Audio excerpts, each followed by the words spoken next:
ஒரு 46 நாட்கள் இருக்குதுறான்னா ஒன்றும் பிரச்சனை இல்லை. 12/7/2024 முதல் 26/8/2024 வரைக்கும் உங்கள் வாழ்க்கை தரம் உயரக்கூடிய காலங்களாகும்.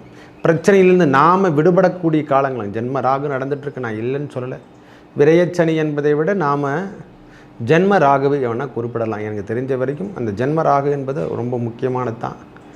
நான் எடுக்கக்கூடிய காலங்களில் இந்த ராகு பகவானும் கேது பகவானும் கொடுக்கக்கூடிய பலாபலங்கள் எவ்வாறு இருக்கும், அதனுடைய செயல்பாடுகள்லாம் ஏன்னா கிளாக் வைஸ் இல்லை, அவங்க ஆன்டி வைஸ் தான். அதனால் இவங்களுக்கு ஏற்படக்கூடிய துன்பங்களிலிருந்து சின்ன ஒரு டெம்பரவரி ரிலீஃபில் என்று கூட சொல்லலாம். என்னென்னா எதிர்மறை எண்ணங்களை தோற்றுவிக்கக்கூடிய காலத்தில் இது ஒரு நன்மை பயக்கூடிய காலமாக இந்த காலம் அமையப் போகிறது. ஒரு மனுஷனுங்க இருட்டில் இருக்கிறான்னா நம்மளுக்கு வழிகாட்டுறதுக்கு ஒரு வழியாக வராங்க, யாருன்னா ஒரு ஆள் கிடைக்கிறாங்கன்னா அந்த வாய்ப்பினை திறப்பிருக்காங்க. வேலையோ வேலை சார்ந்த விஷயங்களோ திருமணம் சார்ந்த விஷயங்களில் இது ஒரு முன்னேற்றம் தரக்கூடிய காலம். இது வரைக்கும் வேலை வாய்ப்பு இல்லைன்னா வேலை வாய்ப்புலாம் கிடைக்கின்ற பாக்கியம்லாம் கிடைக்க போதுங்க. வெளியூர் சென்று பிழைக்கின்ற பாக்கியமாக நம்மளுக்கு அமைக்கப்படுது. விக்னேஸ்வராய நமக. வெற்றிவேல் முருகனுக்கு அரகரோகரம். அரகர நம பார்வதி பதையே அரகர மகாதேவா. தென்னாடுடைய சிவனே போற்றி, எந்நாட்டவர்க்கும் இறைவா போற்றி.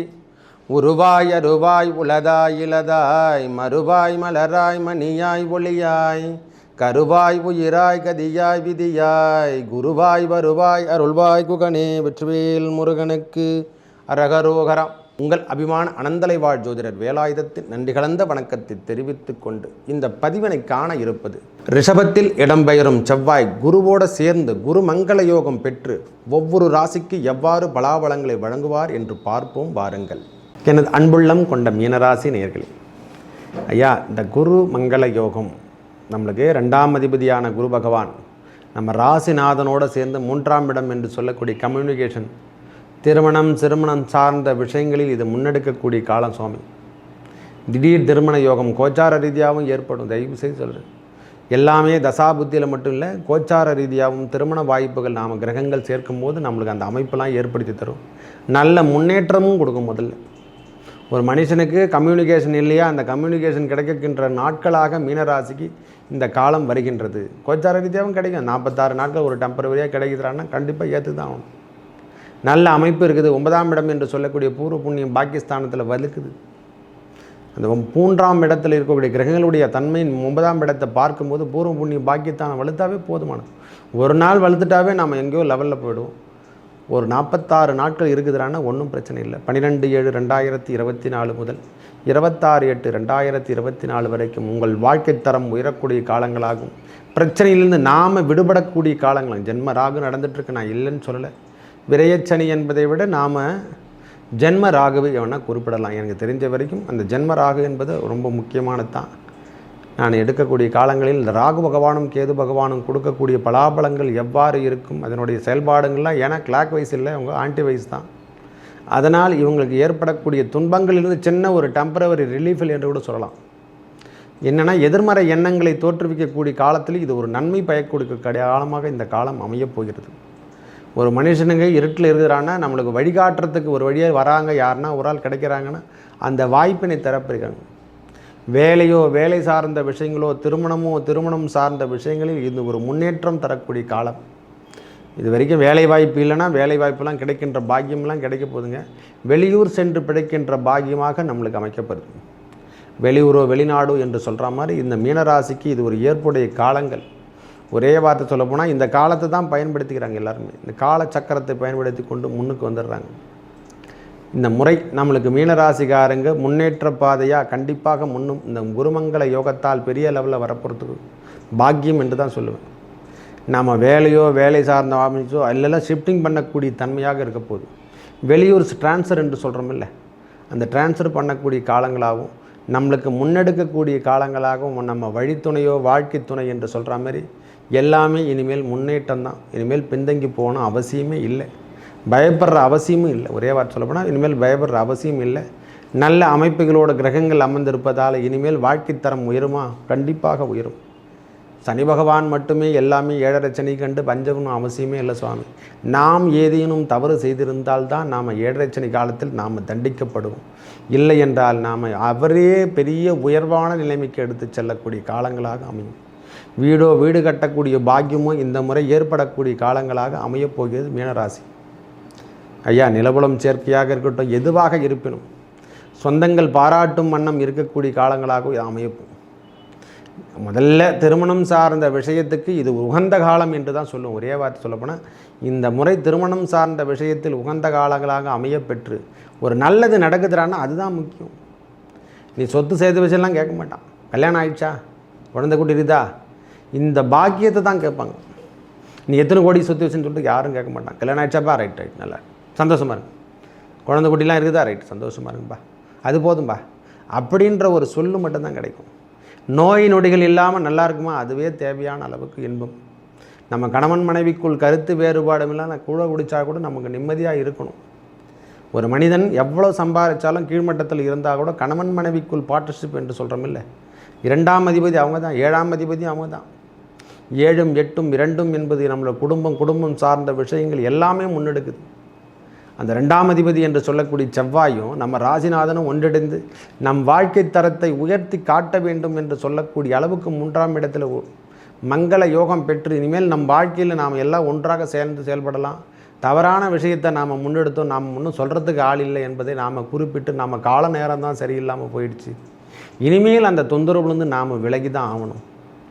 நாம் இனிமேல் செயல்பட்டு நல்ல விதமான முன்னேற்ற பாதைக்கு எடுத்து செல்லக்கூடிய காலங்களாகவும் விட்டு கொடுத்து செல்லக்கூடிய பாக்கியமாக மாறப்போகுது. சுகம் என்று சொல்லக்கூடிய இது வரைக்கும் நோய் நொடிகள் இருந்தவங்க கூட நோய் நொடிகள் பெரியவங்களாகட்டும், நோய் நொடிகள் விலகக்கூடிய காலங்களாக இந்த காலம் அமையும். பிரச்சனை இருக்க தான் செய்யும். மனிதன் என்றாலே பிரச்சனை தான். முதல்ல பிறக்கின்ற நாட்கள்லேருந்து ஒவ்வொரு நாளும் நாம் பிரச்சனையை சந்தித்து தான் ஒவ்வொரு நாளும் போராடி தான் வெளியே வந்துட்டுருக்கோம். என்ன இந்த காலங்கள் கொஞ்சம் கடுமையாக இருந்தது, அந்த கடுமையான தாக்கத்தையும் இறைவன் நம்மளுக்கு சில விஷயங்களை கொடுத்து நம்ம முன்னுக்கு கொண்டு தான் வரான். ஐயா ஒவ்வொரு நாளும் போராட்டம் தான். இன்றைக்கி அச்சீவ்மெண்ட் பண்ணி முடிச்சுட்டோன்னா அடுத்த அச்சீவ்மெண்ட் வந்துடும்.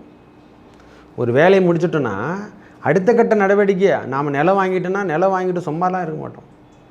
ஒரு இடம் வாங்கிட்டோம், ஒரு ஃப்ளாட் ஒன்று வாங்கிட்டோன்னா அந்த ஃப்ளாட்டில் வாங்கிட்டு இடத்த வாங்கிட்டோன்னா உடனே அதுக்கான அஸ்திவாரம் போடணும், சர்வீஸ் வாங்கணும், பேஸ்மெண்ட்டும் போடணும், மேஸ்திரி கூப்பிடணும், வீடு கட்டி ஆகணும். அப்படின்ற மாதிரி ஒரு கம்பெனி உருவாக்குறேன்னா இப்போ கம்பெனி ரெடி பண்ணிட்டா போடும்போது வேலையாட்கள் வேணும், இயந்திரங்கள் வேணும், மின்சார வசதி எல்லாமே வேணுன்றமில்ல.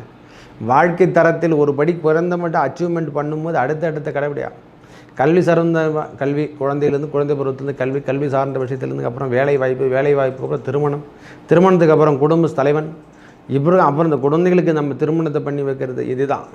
இதுதான் வாழ்க்கை தரம். நாம் ஒரு பெரிய சிஎமோ இதெல்லாம் ஆக முடியாது, அது வேறு விஷயம். அது இறைவன் கொடுத்தா தான் அந்த விஷயத்துலாம் நம்ம போக முடியும். அதனால் நம்ம ஒரே நாளில் உபமாக ஈவனால யாராலையும் போக முடியாது.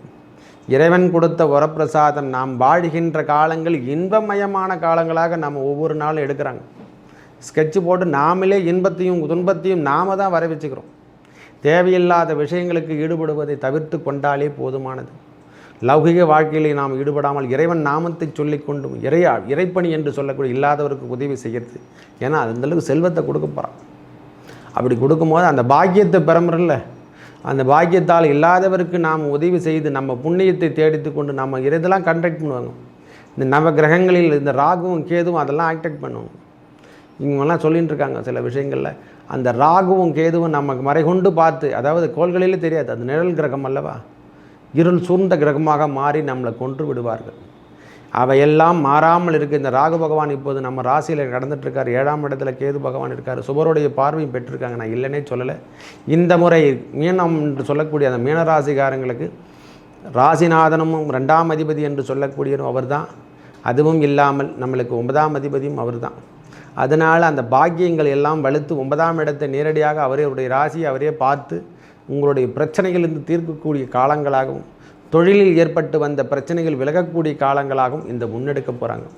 பிரிவினை என்பது கிடையாது. உண்மையில் கணவன் மனைவிக்குள் கருத்து வேறுபாடுலாம் வளாத வண்ணம் வந்தவங்களுக்கு கூட இனிமேல் பிரச்சனையை ஒன்று சேர்ந்துருவாங்க. எல்லாமே நல்ல மங்களக்காரகன் என்று சொல்கிற மாதிரி குருமங்கல யோகம் என்று பெற்று இனிமேல் திருமண பாக்கியங்கள் கூடக்கூடிய காலங்களாகும். இன்பம் தரக்கூடிய நிகழ்வுகள் நடந்த மாதிரி பிள்ளைகள் சார்ந்த விஷயங்களோ அல்லது கணவன் மனைவிக்குள் உடல் உபாதைகள் இருந்தால் அந்த உபாதைகளும் திறப்போகுது. இது வரைக்கும் இல்லாமல் பெற்றவங்க, அதாவது தந்தையார் என்று சொல்லக்கூடிய அளவுக்கு நம்மளுக்கு பிரச்சனை கொடுத்துருந்தாங்கன்னா அந்த தந்தையாரால் ஏற்படக்கூடிய அவரே பிரச்சனையை விலகி அவரே நன்மை செய்ய போகிறார் நம்மளுக்கு. அந்த காலமும் நெருங்கி வந்து கொண்டிருக்குது. நம்ம காலங்கள்லாம் சில நேரத்தில் நம்ம அதை பயன்படுத்தி பெரிய லெவலில் வரப்போகிறோம். நல்லதே நடக்கும், நல்லதே நடப்போம், நல்லதே செய்வோம் அப்படின்ற ஒரு கொள்கையோடு நாம் இனிமேல் வருகின்ற காலங்கள்லாம் மீனராசிக்காரங்க ஒரு பெரிய முன்னேற்றத்தை காண தான் போகிறாங்க.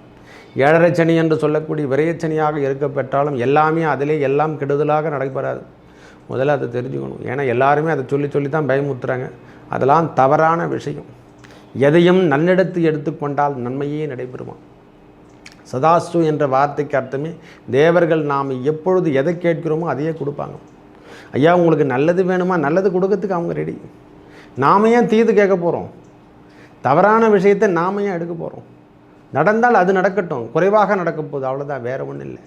தடுத்து கொடுக்குறவனும் அவர் தான், தடுக்கிறதும் அவர் தான். அப்புறம் இருக்கும்போது நாம ஏன் அதை பற்றி கவலைப்படணும்? வணங்குகின்ற தெய்வம் முருகப்பெருமானை வணங்கி வர உங்கள் வாழ்வில் அறுபடை வீடில் ஒரு வீடாவது நீங்கள் போயிட்டு வாங்க. இந்த முறை குருமங்கள யோகம் பெறக்கூடிய காலத்தில் உங்கள் அறுபடை வீட்டில் முருகப்பெருமானை வணங்கி வர உங்கள் வாழ்வில் ஏற்பட்ட துன்பங்கள் விலகி அனைத்தும் நன்மையாக நடைபெறும் என்று கூறி விடைபெறுகிறேன். நன்றி, வணக்கம்.